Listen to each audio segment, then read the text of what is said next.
জয় গুরু, শুভ সন্ধ্যা বন্ধুরা। সন্ধ্যা লেগে গেছে, তাই সন্ধ্যার আগেই কাজগুলো সেরে রাখছি। সন্ধ্যার আগে যা যা করতে হয়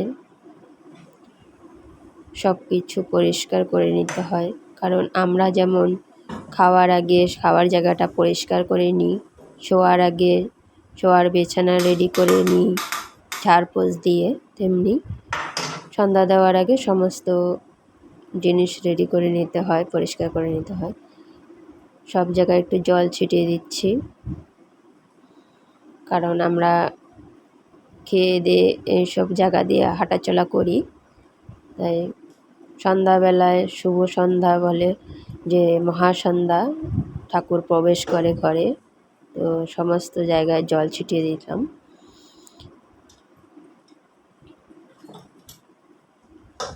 আমাদের মন্দিরে যখন শাক বাজে, প্রার্থনা শুরু হয়ে যায়, তখন আমরা সন্ধ্যা দেওয়া শুরু করে দিই, অর্থাৎ সন্ধ্যা দিই। অপেক্ষা করি, তার আগে সমস্ত কাজ করে নিই। একটা প্রার্থনার টাইম থাকে, প্রত্যেক মাসে প্রার্থনার টাইমটা চেঞ্জ হতে থাকে। তো এ মাসে আগস্ট মাসে সন্ধ্যার টাইম হচ্ছে 6টা 8। তো 6টার আগেই সমস্ত জিনিস রেডি করি।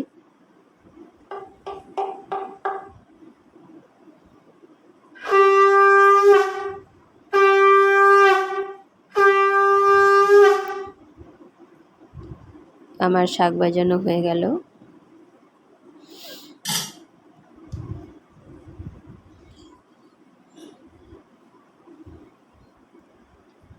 অনেকেই বলবে যে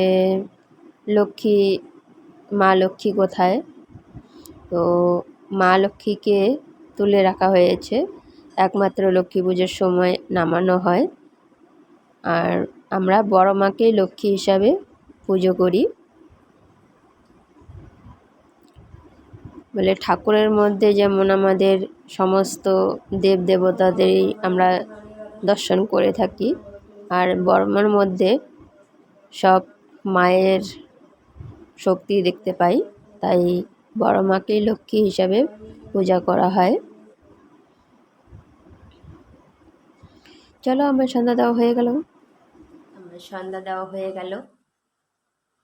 ঘেমে কি অবস্থা, বৃষ্টি হচ্ছে তবুও ঘেমে কি অবস্থা আমার। চলো, টাটা।